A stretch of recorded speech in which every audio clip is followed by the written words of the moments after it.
Hey, everybody. Welcome to this week's episode of Pensado's Place. It is great to see you as usual. Got a fun show for you. You're going to meet some distinguished gentlemen, the immediate family. They have storied history. You're going to meet all of them, and they are incredible. Stay tuned for that. But first, we got a recommendation for you with your recreational time. You know what it is? The Pedal Movie, brought to you by Reverb. Reverb is a very cool company, a music gear marketplace company, and they've put their all into this special movie about the pedal. And there's amazing stories about the pedal. The studio accidents that led to the fuzz pedal that exploded with Rolling Stones, I Can't Get No Satisfaction, the way it defined the way Jimi Hendrix plays, and on into 90s rock and beyond. Almost 100 interviews with folks like Steve Vai about Frank Zappa, Peter Frampton, Billy Corgan, Kevin Shields, Dweezil Zappa, and a whole bunch more. And then Reverb also spoke with the builders and leaders of more than 50 brands to answer the questions, how did pedals get so big? And what does the future of the pedal look like? If you want to see it, and you should see it, it's really good. It's available on iTunes, Google Play, and Vudu. And for more information, go to thepedalmovie.com. Good on you, Reverb. And guys, go check that out. You're going to learn some stuff. Also, we did a Latin alternative music conference a while back. The Master Blaster Dave Pensado himself, on behalf of KRK, had an interview with himself hosting, Rafe Sardina, Josh Goodwin, and Dave Way. It's a really cool conversation. For details, go to latinalternative.com and check that out. It's great to be back up with the 1500 Sound Academy. Ranson James and the boys are doing incredible things. They're finishing out the studio side, outdoor stages, indoor sound stages, Atmos rooms, all kinds of stuff. Technological classrooms, great curriculum. Stay tuned. We're going to be working closely with them and give you an opportunity to get educated. And that's something that you want to do. These guys use the cheat codes, and I'm saying they're cheating. They cut to the chase. So you can learn what you need to learn and then get to working right away. 1500 Sound Academy coming at you shortly. We've got a bunch of stuff in the works, and we'll share that stuff with you. New partners, interesting stuff going on with NAMM, Virtual Gear Fest at Sweetwater coming up, marketplace opportunities for you. Stay tuned at Pensado's Place. So contact us on our socials. You see the stuff right down here.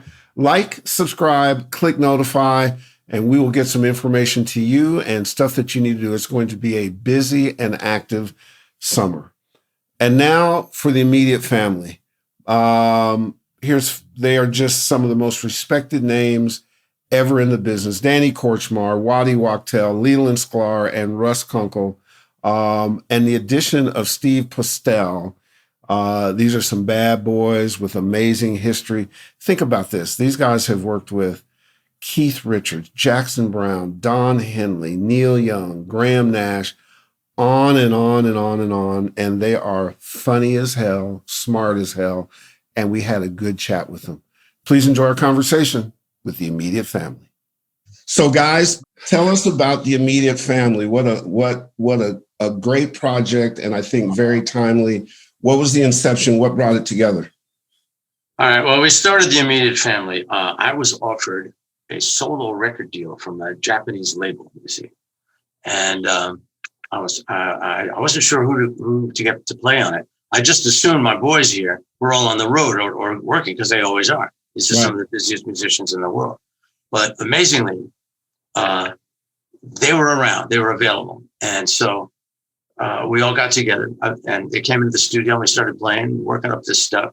Waddy came in later. Waddy was out with Joe Walsh or Stevie. Mm-hmm. And he started playing on the last date. A bunch of us overdubbed on it. And after a while, it became obvious that this should be a band. We were offered a gig in Japan. Well, I was offered a gig to come play Japan. I asked the fellas were into it. At that point, we realized this has to be a band. We're having too much fun. We love each other too much. Yeah. So let's make it a band. And that's how it evolved.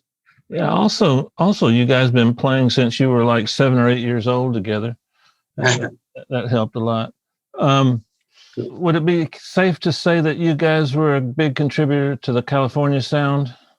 Well, whatever that is. That's what I was going to ask you next. We're not sure about that. You know, do you look at yourselves as standing on the shoulders of the Wrecking Crew? Because you guys are just as good, and you have the same.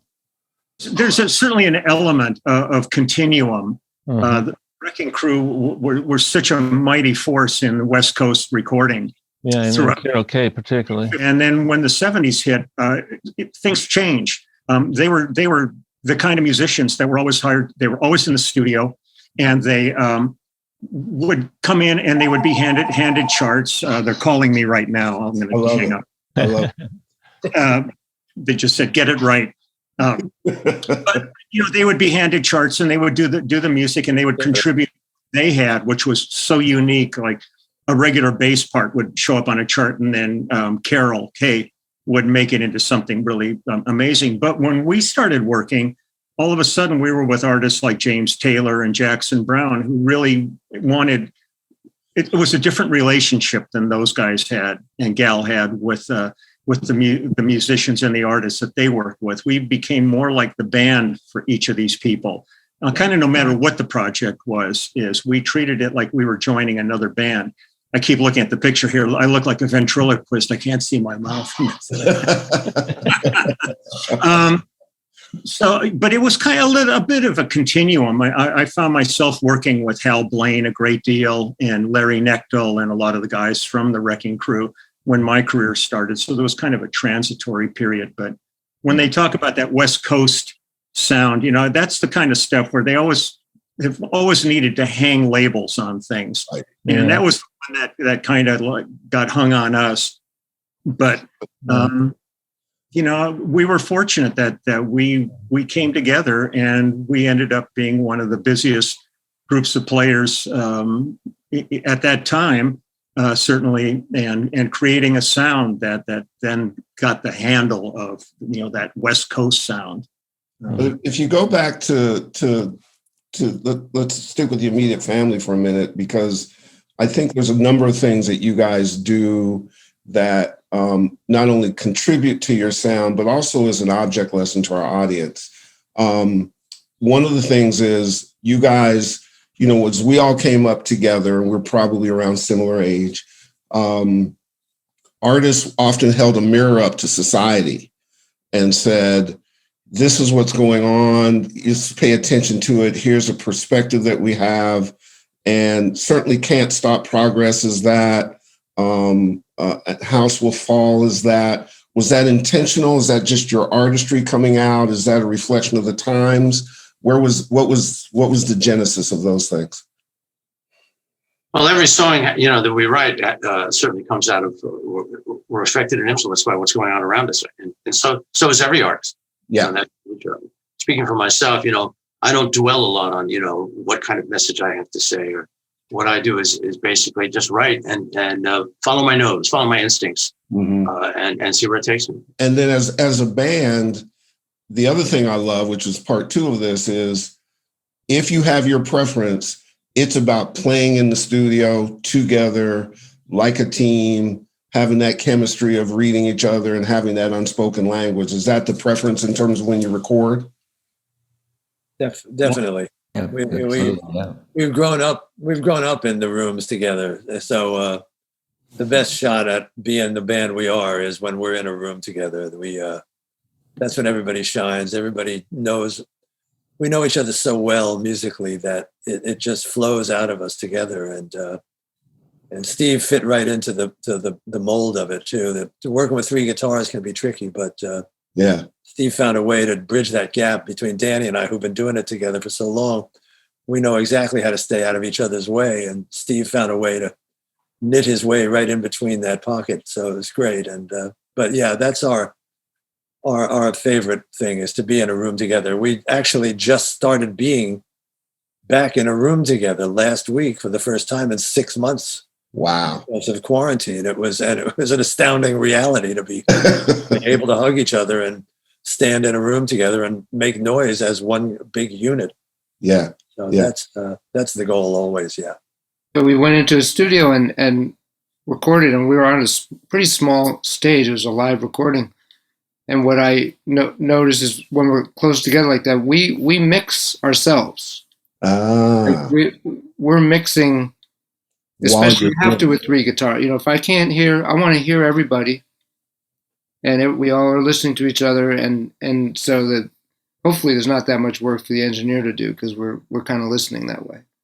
And as a drummer, Russ, just being there with the guys around and feeling what they're doing and locking in with Lee's bass and so on and so forth, that's got to be, I mean, because COVID, you probably did file sharing, recording, and all the stuff that other people do. So you know the abject difference of when you're sending a file and playing a part and not there, and then to get back in that room must be inspiring. Does it inspire more creativity when you're in a room together?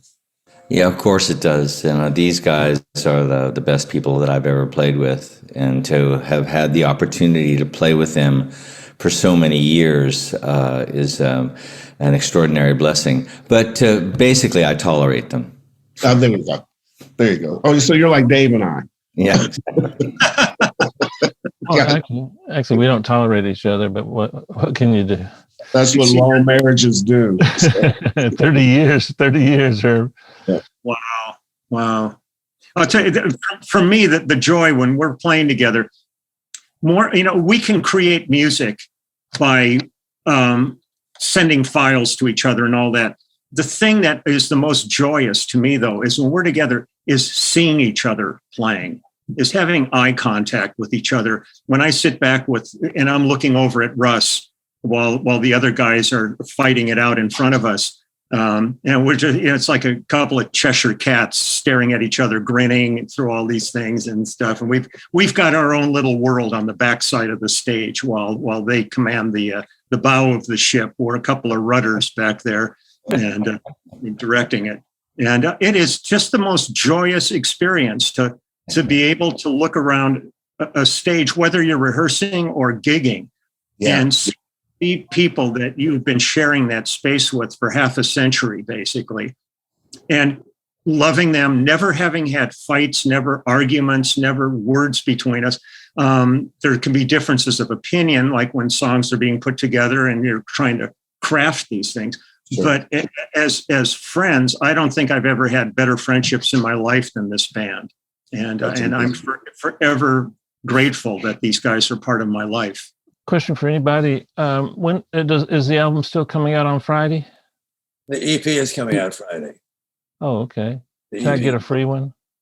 Yeah. Talk to Lisa, the boss. There was your first stupid question. Yeah, and it won't be the last. Russ, that's the good so Russ, can you drop by and give me some lessons? Whatever you need. All right, my friend. Dude, I have to insert a non sequitur here. The groove that you put on Machine Gun Kelly is infectious. It's incredible.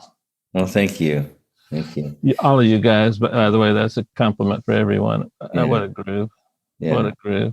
It's almost a lesson in everything from groove, feel, emotion, vibe, all that stuff, because it really came through with the live performance. Thank you. That's nice. Glad you dig it. That's great. Danny, I think you've told me that's when you wrote it, that was more the groove you thought you heard, or did you come up with that after James recorded it? We came up with that after. I really didn't know how to do it. I really didn't know what the groove of that thing should be. And I suffered with it and tried it a few different ways. And I was never particularly happy with it. James's verse is the closest because it's folky, and he played it like a folk song. Yeah. But it wasn't until we started playing that thing that I realized this is the way it has to go. And it's got a touch of reggae, but it's not reggae, but it's got a touch of that. Yeah. And it's rocking. So finally, it's got a big touch of Russ in it, is what it's got. Well, you're exactly right about that. When you got Russ, it all came together. When I started playing the thing with Russell, then it came together. The song came together, and the groove certainly came together right there. And I unfortunately have a little bit of bad news, particularly for Danny. My neighbors are really, really pissed at you. And it's because I have a belief that in the heart of rock and roll is a lot of funkiness. All you got to do is listen, and there's some pocket and grooves and that stuff. And constantly on my playlist at DEFCON 4 is Don Henley's All You Want to Do Is Dance, because it's just funky as shit. Wow. And my neighbors are always going, what the fuck is the big old black dude sitting in the car just, doing that thing? So thank you. I'm enjoying it. They're not, but I'm going to hold the flag. And Dirty Laundry was kind of like that with you. You laid down essentially a groove to give Don room to tell that. Do I have that right? Well, you do have it. That's exactly right. What I'm in favor of is to try to get people going on two levels. One is to have a lyric that says something and takes you to a certain place. And then also it's got to be an ass shaker. It's got to make you want to shake your ass. And those are the two things that I always go for. I grew up with music that was always in the groove. Yeah. And it's just influenced me completely. And I see no reason to change now. And also with Henley, he wanted to do something very different from the Eagles. And boy, the stuff we did. Yeah. That's good stuff. And look, let me be democratic about this. Lee, you'll appreciate this. Back in the day, you could order stereos and customize them, and you would get these. So I was a stereo freak, but I had an opportunity living in Ashland, Kentucky. I lived in Canada and Kentucky. No wonder I'm so screwed up. But and it was during the Civil Rights Movement. That's a whole other thing. My mom, God bless her soul, put me on a bus. We went to Columbus, Ohio, so I could pick up some monitors that had just been used for Billy Cobham. Wow. And the idea that I could have Billy Cobham speakers, I brought them home, put on Red Baron, put the speakers on my porch, little shotgun house, and pointed them out. Had more wattage to do, turned it on, and blew out the power in my neighborhood. It was one of my finest musical moments ever. So anytime I hear Red Baron and saw that you played with Billy Cobham and so on and so forth, I was like, oh, that bass I was living that bass. There's no question. So great. Thank you for that. My pleasure. Hey guys, I want to ask a philosophical question. We all know that, well, I guess most musicians know that it's way more fun to compose and to produce a record with people in the room, particularly talented people and people you know and have comfort with. And what's your take on the current state of the process where you send a tape off to England to get a vocal on it, or worse than that, you just everything is just done by one guy at one time, which can be good, no doubt, but sometimes it can be flat too. So how do you guys think about that? I'll tell you one thing that I had a friend who's a big Disney songwriter. Mm-hmm. They had to come in to my studio. Something happened. They double booked for a day.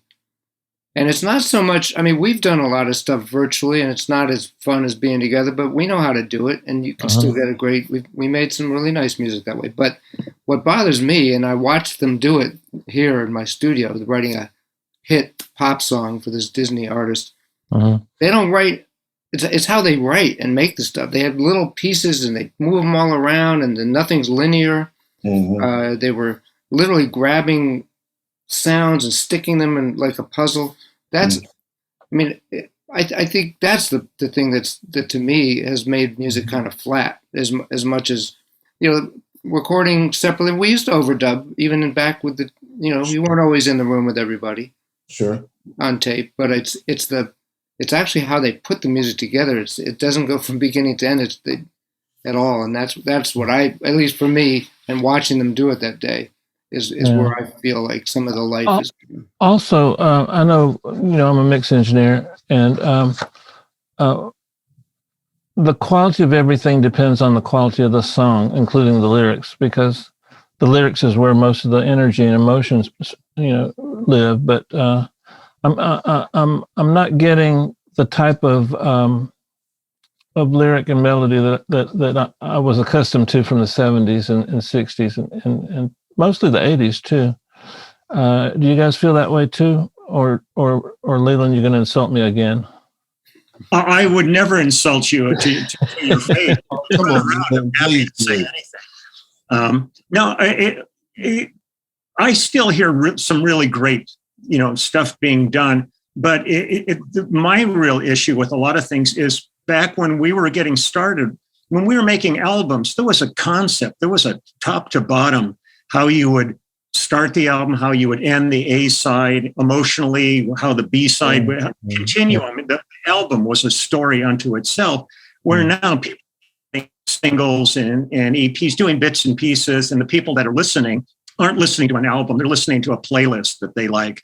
But a lot of the stuff now too, when you're working on albums, there might be 5, 8 producers on the thing, a bunch of different writers. There's not that continuity of structure in them. So it's a very different thing. I never want to become an old fart and say, well, back in my day, it was, this, but there are times when you kind of long for that. Now I still work on things or hear things where you kind of go, Jesus, that's good. And they've written an amazing song. But I think we were fortunate to be there for the kind of the golden age of this, where there was a really remarkable amount of writers and arrangers and artists through that period that really had something to say. And when they went in the studio was a commitment to make a really great full-on product, and not just, let's go cut aside and see what happens with it. And I think it also, to your point, I think it also shows when oftentimes artists pay homage by learning from people before them, and then reinterpreting it and what they do now. And then you'll see an Adele or a Bruno Mars or somebody who kind of hews to what we came up with, and you can feel the concept in the record come out, and you can feel the continuity in the music, and it extends to the performance. And there's a reason that they stand out and then perform. And so I'm hopeful that people are trying to do that. One of the things we preach on the show, I want to see if you guys agree with, is you have to use technology and not let technology use you. Do you guys agree? Is that a perspective that you share? Yeah, completely. Yeah, because back in the day, making music was sort of a privilege that you had a God-given gift for, and you kind of worked your way through. Now, when it's commoditized and everybody can play around with the technology of music, doesn't mean that you're a music maker. And I think that distinction shows in craftsmanship, songwriting, vision, conceptualizing and stuff. And I agree with you. It's not really a question of being old and being an old fart. It's a question of perspective and how you can share with younger people and how they can move forward. We just passed our 512th episode as old guys in over 200 countries because we're willing to tell them the truth. Yeah. And say, hey, here's something you can utilize and move forward and learn from these guys, because we learn every single week. The best never stop learning. Yeah, it's kind of like when people would talk about Mike Huckabee and say, well, Mike Huckabee's a bass player, and I go, owning a bass is not a bass player. There's other levels. Like a lot of people now, it's pretty cheap to put together some kind of a home studio and make some kind of music, but to make music on that other level is a whole other thing, and that's when I sit and I look at the writing when I'm with Cooch and Waddy and Steve and Russ, and you look at the quality of musicianship and writing, and once again, all of this stems from the song. It is like, that is the well that you draw from. If you don't have a good song, you're just polishing turds all day long. Absolutely. You can always spray paint them gold and roll them in glitter, though. Well, then you've got an Oscar. One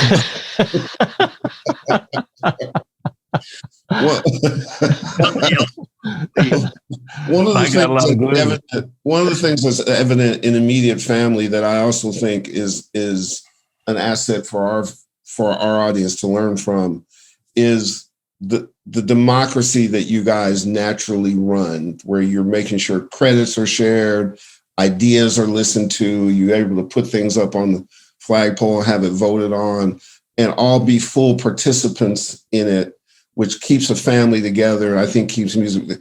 Is that intentional? Is that just coming from being friends forever? It's totally intentional. It comes from us being friends forever. Right. So both things are true. To run a band like this, everyone, it's a democracy. And everyone says democracies don't work in bands. There has to be leaders. But since we're grown-ups, we don't really have that problem. And so we run it as a democracy, and it works just fine. Yeah. Yeah, it's healthy. I mean, you protect an organization where you feel part of it. We run our little entity as a family, and it works much better than some autocratic bullshit from the top down. Everybody needs to be vested. Everybody needs to feel good about it. And what's beautiful in a band is that it comes out in the music. Like it's, like the music feels balanced, And by the way, let me just say this as a manager, the styling and shit of the immediate family is off the chain. You all make white hair and vibe look good as shit. So I just want to say, go to those pictures and shit like that. Pretty funky. Pretty funky. I dig it. It absolutely counts. What's the future? Are you excited about, going to tour potentially and get out on the road? What are you guys thinking? Very excited about getting out on the road. We've been, our album was supposed to have come out last November. So for it now to be finally coming out in August is like a year and a half later. And we're just dying to get back in front of people and be able to play our music on stages and go from one town to another, one country to another. We want to play as much as we can in as many places as possible. But it's a scary world out there. So it's got to be done correctly or we ain't going anywhere. Yeah, absolutely. Absolutely. God, man. Hey guys, bear with me. I'd like to do a quick sentence on the 5 new songs on the EP. On One More Time, the drums dominate that production and that mix, and the drums. I've already sampled a couple of them there, and so I'm sorry about that. But how did the drums come about, and who mic'd them, and who engineered them, and who mixed them? Nico Bolas engineered Nico recorded our record. Love Nico. And, Russell played his drums, and Nico was there with the right mic at the right time. And on Can't Stop the Progress, is it true that Leland was just showing off with whatever that stick was that he was playing in the video, but that sure sounded great? That was my video bass, but I used. Okay. He played an actual bass on the record. Yeah, I played my Dingwall on the record, but when we were doing, I was thinking of progress and futurism and all that. And there's this the bass that I had is called a Slash bass. This guy built them, and it's all stainless steel. It's a tubular neck. I mean, the thing really works. I just thought for something progressive would really be nice, because on the other videos I was playing like an upright and things like that. So, but let's have progress. Let's move forward. And the next progress will just when you hear bass, it'll just be a keyboard player's left hand, and I won't be in the group anymore. That's progress. Yeah. Well, I was in a biblical way. I was covetous of that bass. So you have to pick it up. It's the heaviest thing in the world. No joke. Oh my God. So on 345, don't get angry at me, but I kind of loosely, the first thing that came to my mind when I heard that was a bit of a Ry Cooder vibe. And I think that entire song in production and writing could really be a textbook. I learned from it just listening to it a couple of times. Well, it's interesting because the original version of that had a very different groove. Still good, but it was a very different take on it. And as soon as the band heard it, immediately moved it into what it is now, which is a much more aggressive bass drum foundation, which allows those guitars, I think, to sit on top of it and really function in a groove in a cool way. That's what's great about this band, is there's 5 guys finding the right way to play a song. So and on Easier, I felt like I was listening to a modern song, but emotionally I was taken back to an earlier time. And it's one of my favorite songs on the record. Well, all of them are favorite songs. Funny, when I wrote that song, the first thought I had was, wow, this is like a James Taylor song. This is kind of like a James tune. And and the guitar lick that starts it and everything. And I'm thinking, wow, this is really, so I sent it to James, and never heard a fucking word from him.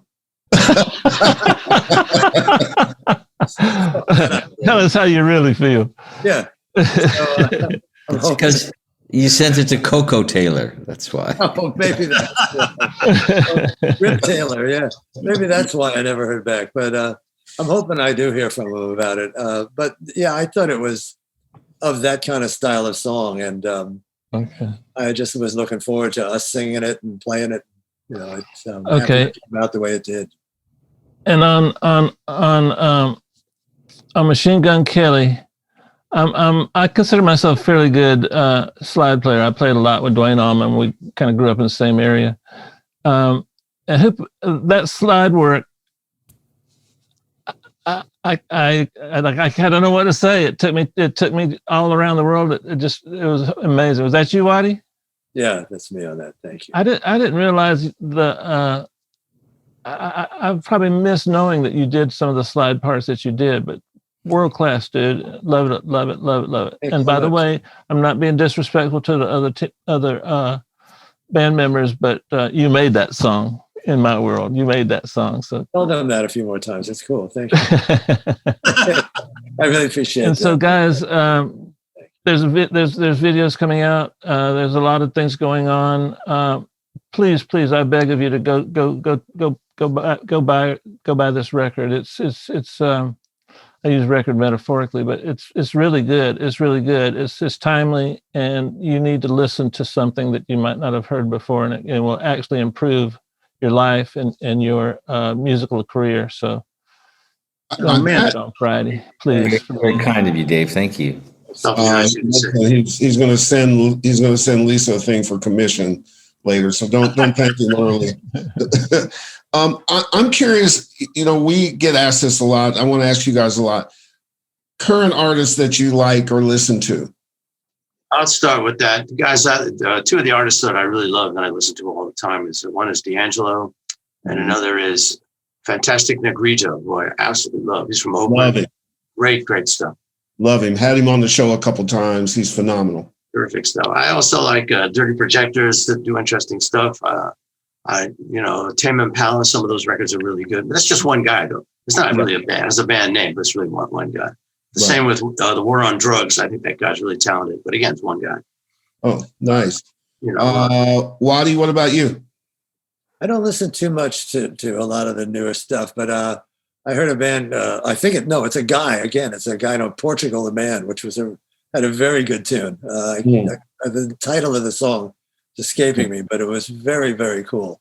Mm-hmm. And there's a friend of ours, a guy named Willie Nile, who's been in this business a long time, who's a tremendous writer. In fact, I love listening to his stuff. And to me, Muse is a new band. You know what I mean? Yeah, right. Me too. So, all right, Russ. What about you? I listen to a lot of Chris Stapleton lately. I'm enthralled with his writing. He's like one of the he's kind of an outlaw in Nashville, really, and I love that about him. That he's kind of stayed outside the fringes of the Pat Nashville records that they're making now, and I just love his writing. I think everybody else does too. He and his wife Morgan are just an amazing force together, and his band is fantastic. He just has a 3-piece band, and they kick it. Cobb is a good friend of the show and a good friend of ours, and we are Nashville freaks. We love the respect the city has for music, the players, the consistency, the idea of going in at 8 a.m. and being done by 6 and reading music and all that stuff. And when Dave was on, it reminds me of something Danny just said. Dave comes from Pentecostal church. And so his thing is where, Danny's talking about the ass needs to shake. Dave's thing is, look, let me start with the vocals. Because I said to him, as a vocal producer, there's so much church in what you do. And there's so much church in what Chris Stapleton, I went to the Forum and watched him. There were 2 Black people there. One was selling popcorn and I was the other one. and I was absolutely screaming. So when we had Keith Urban on, I was teasing him because there's a duet from, I think, Country Music Awards of Chris Stapleton and Justin Timberlake that absolutely burns down the thing, and everybody's enthralled. I said, Keith, you are literally swaying. So I'm going a long way to say to you that Chris Stapleton as a singer and as a vocalist and as a force, and Dave as a producer, it's the best kind of R&B roots, but in an outlaw Nashville country kind of way. I'm with you 100%. A huge. And Derek Mixon, his drummer, is one of my favorite players. Such a solid pocket player and a great guy as well. Oh, cool. All right. So, Lee, anybody you listening to? I tend to put loop albums together of jingles, and I just listen to jingles a lot. I have really bad attention span, so I'm good with about 15 seconds. Gotcha. It's one of the problems is the only time I really ever have time to listen to anything is when I'm driving. And when I'm driving, the way most stations are, they don't identify who the hell you're listening to. So I've heard a lot of things I really like, and it's really hard to discover who it was. Cooch mentioned a group at a rehearsal the other day when we were talking. Was it Greta Van Zandt is the name, I think. Yeah, that's Greta Van Fleet. Yeah, Greta Van Fleet. That cat's pipes are unbelievable. Yeah. But I hear stuff that I do like. I'm always kind of yearning to hear something new, but I don't create enough opportunities because I'm busy enough every day where I don't have relaxation time to kind of sit and just listen to music. Now, what we hope is that Immediate Family will continue to make music. Like, please don't stop here. We need the world of music needs contributions from everybody up and down the spectrum. And I think I had the advantage, and I'm going to make a suggestion. I'm going to step out on a limb and make a recommendation. So I had the pleasure for 6 years of being Maurice White's partner. Oh. And I learned amazing things, took his catalog to Broadway, other kinds of stuff, but more importantly, got really close to him. And when I was thinking about you guys, whenever you're in the studio and you're just noodling or just jamming, or please record it. Because I tell you, his interludes and some things that he got from the band just playing were amazing, historic kind of snapshots, some that they utilize, but you guys are so seminal in what you do. I can imagine there's times where you're just pocketing and doing stuff that goes by. Just have somebody hit record, because I know there's going to be some great Immediate Family stuff there. So just do that for your black friend in Woodland Hills. And the tape is always rolling when we're in the studio with our brother Nico Bolas. Yeah. Oh, we love It's Nico. always going. He captures everything we do. We love Nico. Yeah. Well, and also this past 2 weeks that we've been in playing, we're working on all new material that is beyond the album that's yet to come out. Yeah. So the creative juices are flowing all the time. And we're fortunate that our label, Quarto Valley Records, has said, go in the studio and cut more stuff. Even though our album comes out, is it August 27th? I think is 25th, something like that. Yeah. The release for the official actual album that we cut before the pandemic hit. Mm-hmm. But we're going to have a lot of stuff in the can ready to go after that. I got a request. I'd love to hear more features. So where each of you have like a part in one song or two songs on the album, like Waddy tried to hog that one song, but I'm just kidding, Waddy. But I think that there's a place for showing off in recorded music, and I think that those are the moments that capture a lot of people, and a lot of people like it. The EDM guys do that pretty thoroughly, but give me some like individual parts, or maybe one or two people, or whatever, and what the band is all about is ensemble playing, though, and song. I know. That's what we're all about. That's what we do best. Haven't you heard enough guitar solos? You really need.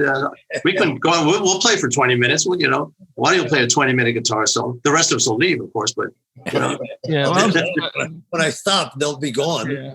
Well, Denny, I forgot to say I was talking about everybody but you, but.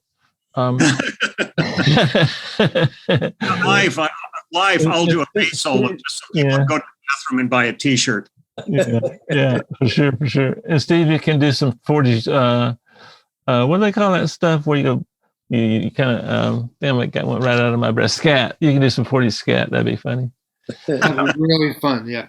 But I think you guys should show off a little bit, because you guys are so tight and so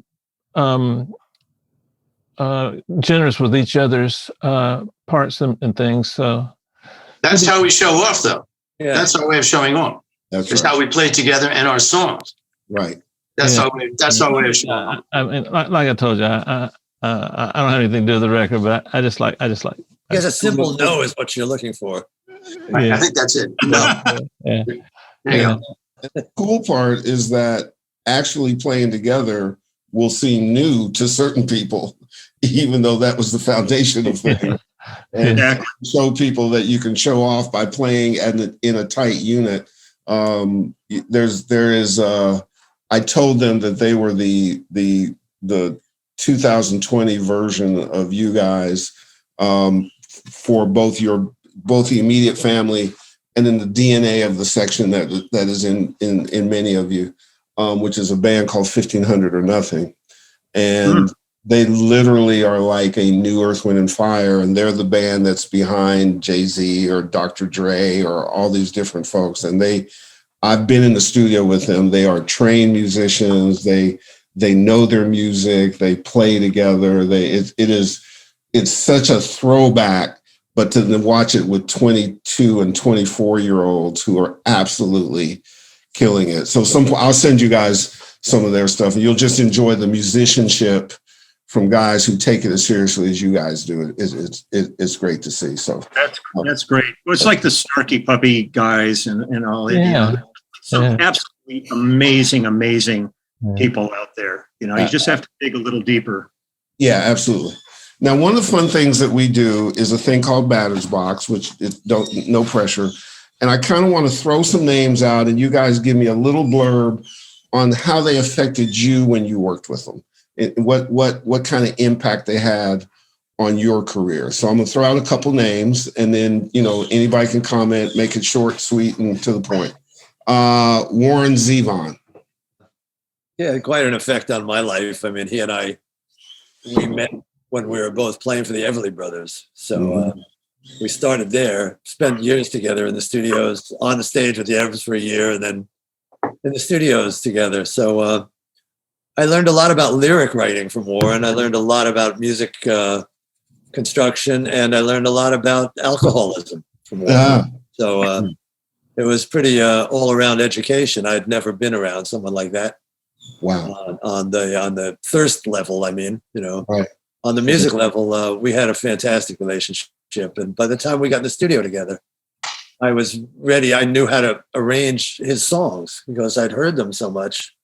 And so we were a good musical combo that way. It was a little more strenuous on the, hey man, I don't drink level. Right. And learning that I had to drink to even get through to him. Don Everly are the ones who taught me how to start drinking. So glad that's over. Yeah. So next one is Linda Ronstadt. Linda Ronstadt, as certainly everyone in this band knows, and pretty much everybody knows, she is one of the greatest singers ever. She is such a powerhouse. It's unbelievable. And she combines an incredible natural singing ability with great intelligence. She knows what to sing and what not to sing. She knows what songs. She picked all of her songs. Everyone thinks Peter Asher is absolutely brilliant, but she picked her own songs and knew how to interpret them and knew what worked for her and what doesn't work for her. And she's an absolutely brilliant woman. There's no question about it. And just being on stage with her, her voice cuts through everything. It was just astonishing. I loved playing with her so much. She's just a great person. So I think we all feel that way. Wow. Phil Collins. Name's familiar. Phil's remarkable. Phil and I met, we were hired, I think in 1979 or 80 to do a Lee Ritenour album. And I was familiar with Phil from Genesis and he knew of me, but we had never played together. And when he asked me to do his first album, I was committed to a James Taylor tour and I had to pass on him. But I said, I'd love to work with you at some point. And he called me in 84 to go to England and do the No Jacket Required album. And I'll tell you, playing with him was one of the greatest joys of my life. I mean, he's such a great musician. He's such a great writer, great drummer, just everything. And the thing I loved the most was his work ethic was so powerful. And he would get involved in everything. And I'm forever grateful for the relationship that I've had with him. Whether or not we'll ever play again, I don't know at this point, but whether he'll tour again. But man, I'm thankful every day. He is an absolute treasure. Wow. And the thing that was amazing was he originally wanted Russ to be the drummer in his solo work. Wow. Which would be really amazing to have had the two of us, move over to Phil's camp at that point. Absolutely. All right, Russ, I'm going to give you the trifecta. You've got, let's do Jackson Browne, James Taylor, and Bob Dylan. Oh my God. Well, that is a trifecta for sure. Yeah. Jackson Browne is one of my dearest friends, and I met him. Oh God, I think I met him with my friend Ned Doheny. I love Ned. Ned was a friend of mine. Ned's a friend of mine. First time I met Jackson, and we kind of felt like kindred spirits at that moment, and all the music that I've had the pleasure to make with him over the years kind of stands on its own. And we had lots of different interests together. Jackson's a surfer. I've surfed all my life, and so we had a lot of things going on. Bob Dylan, working with him and spending time with him was particularly fantastic, only because he's so totally different. I mean, if Bob Dylan walks into the room, all the pictures on the wall tilt. Mm-hmm. Everybody changes just because of who he is and the work that he's done. And although I didn't get to play on a tremendous amount of his material, the stuff I did get to work on was great to be a part of it. Mm-hmm. And you have to be on the edge of your seat when you're working with Bob, because as a drummer, you never know when he's going to start a song, but somehow you got to be there on the downbeat. So anyway, that was always a challenge. And who was the other one? James Taylor. Well, James Taylor changed all of our lives in one way or another. And to get to work with James, we all learned how to play great songs, and you have to include Carole King in that as well. Being able to play James Taylor songs and Carole King songs taught us all how to, the value of putting the song first, and putting the chops later. 2021 is like the 50th anniversary of a lot of the music that we made with these artists, with James Taylor, Carole King, so on and so forth. And it's been 50 years that we've been doing this, since we made that music with those people. And I think I speak for everybody when I say we are so blessed to have had that opportunity. So along with the incredible music that's being made, I understand that there's something that could be in the documentary front. Is something in the works? Yeah, there's a documentary that is in the works with the great Denny Tedesco, who did the Wrecking Crew documentary, as you pointed out. And he's doing one about us. And since we've been together, as Russ was pointing out, we've been together for 50 years in various configurations. It's a hell of a story. And they've interviewed a lot of the people we played with. An awful lot of the people came and were eager to be interviewed about us, which is very compliment. We're thrilled that the people we love so much are giving us back the love. And so let's hope it comes together. We're still waiting to see where it's going to go, but we're loving doing it. And the guys that are doing it are terrific.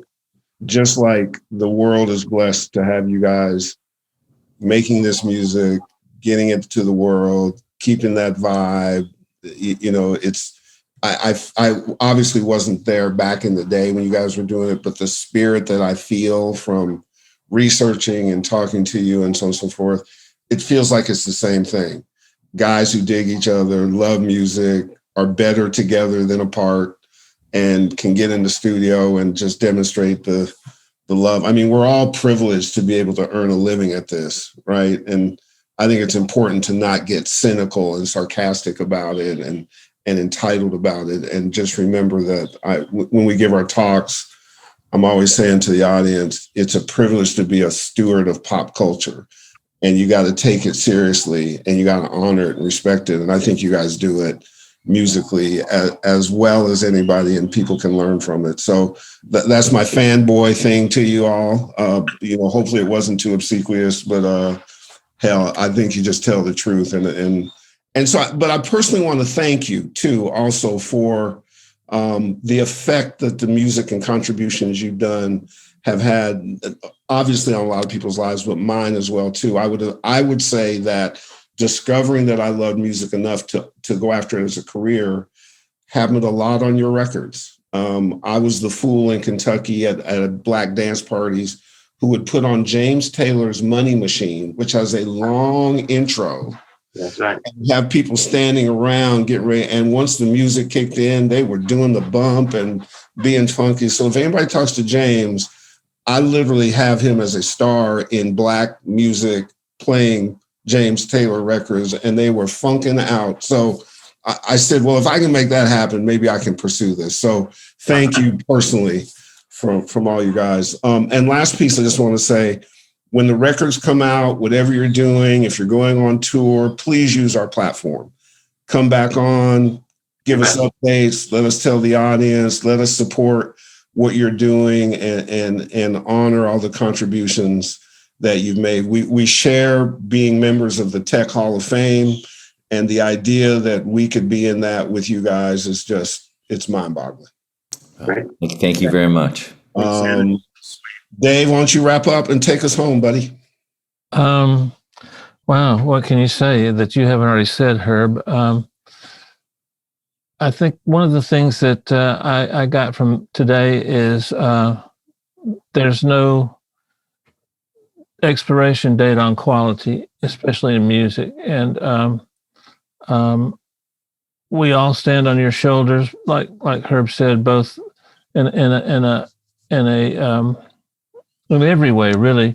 For me, it was inspirational from each and every one of you. I've probably played and tried to learn parts that all of you have played over my life. But I'm so glad to have that I had an opportunity to talk to you and meet you guys in person. And you radiate talent and creativity in person just as much as you do on records. And we need you around. We'll talk to you soon.